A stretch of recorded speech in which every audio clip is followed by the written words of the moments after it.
नमस्ते और हमारे आज के इस विश्लेषण में आपका स्वागत है। आज हम अपने दिमाग के अंदर झांकने वाले हैं ये समझने के लिए कि हमारी भावनाएं कभी-कभी हम पर इतनी हावी क्यों हो जाती हैं और इससे भी ज्यादा जरूरी कि हम कंट्रोल वापस कैसे पा सकते हैं। जरा सोचिए, आप ट्रैफिक में फंसे हैं और कोई गाड़ी आपको गलत तरीके से कट मार देती है, या फिर ऑफिस में कोई ऐसी बात कह देता है जो बहुत बुरी लगती है।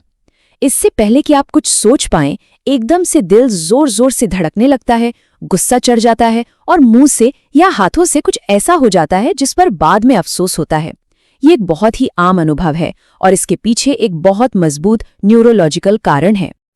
ठीक है, तो चलिए इसे गहराई से समझते हैं।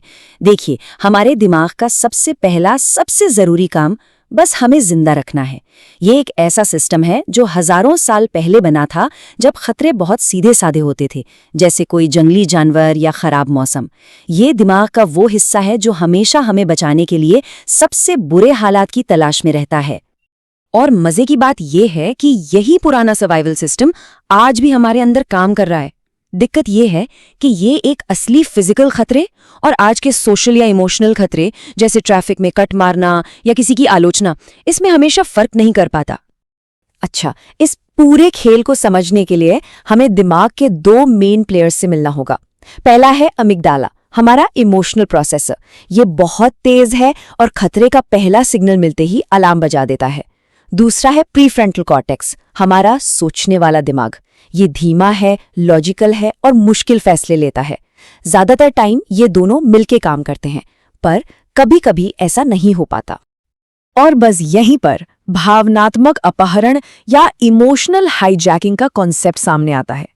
ये वो पल है जब हमारी भावनाएं पूरी तरह से हम पर कब्जा कर लेती हैं। भावनात्मक अपहरण तब होता है जब हमारा अलार्म सिस्टम यानी अमिगडाला हमारे लॉजिकल दिमाग यानी प्रीफ्रंटल कॉर्टेक्स को शट डाउन कर देता है। अब देखिए, ये किसी इमरजेंसी में तो बहुत काम की चीज है। मान लीजिए सामने भालू आ जाए, तब सोचना नहीं है, बस भागना है। और पता है, ये सब कुछ पलक झपकते ही हो जाता है। कोई खतरा महसूस होता है, अमिगडाला अलार्म बजाता है और तुरंत एक्शन लेने के लिए सोचने वाले दिमाग को साइडलाइन कर दिया जाता है।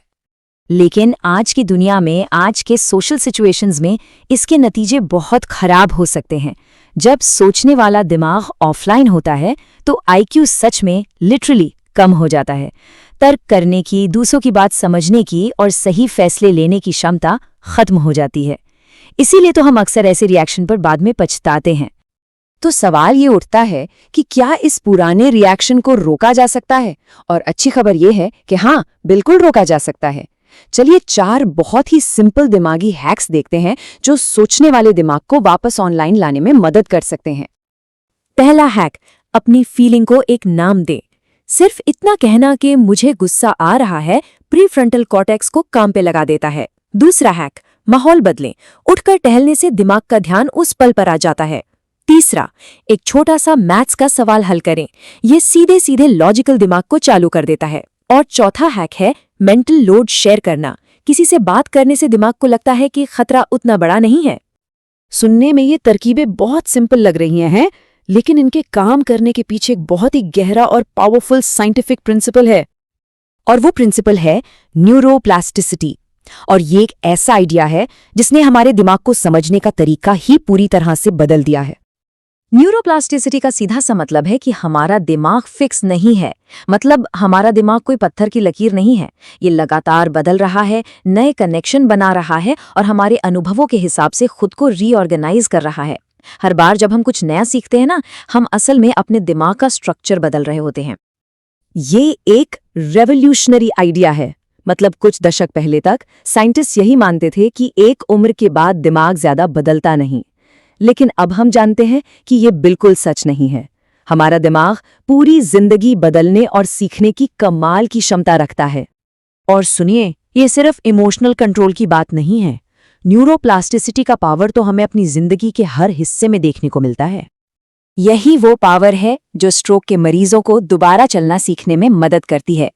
यही वो प्रोसेस है जिससे कोई एक नया म्यूजिकल इंस्ट्रूमेंट या एक नई भाषा सीख पाता है। फैंटम लिम्ब पेन के इलाज से लेकर पुराने दर्द को मैनेज करने तक न्यूरोप्लास्टिसिटी ही इंसान के लचीलेपन का आधार है। तो चलिए वापस उन सिंपल हैक्स पर आते हैं। हर बार जब कोई इमोशनल हाईजैक के दौरान रुककर अपनी भावना को नाम देता है तो वो सिर्फ एक रिएक्शन को नहीं रोक रहा होता, वो असल में अपने दिमाग के अंदर एक नया रास्ता, एक नया न्यूरल पाथवे बना रहा होता है और उसे मजबूत कर रहा होता है। वो दिमाग को एक अलग तरह से रिएक्ट करना सिखा रहा होता है।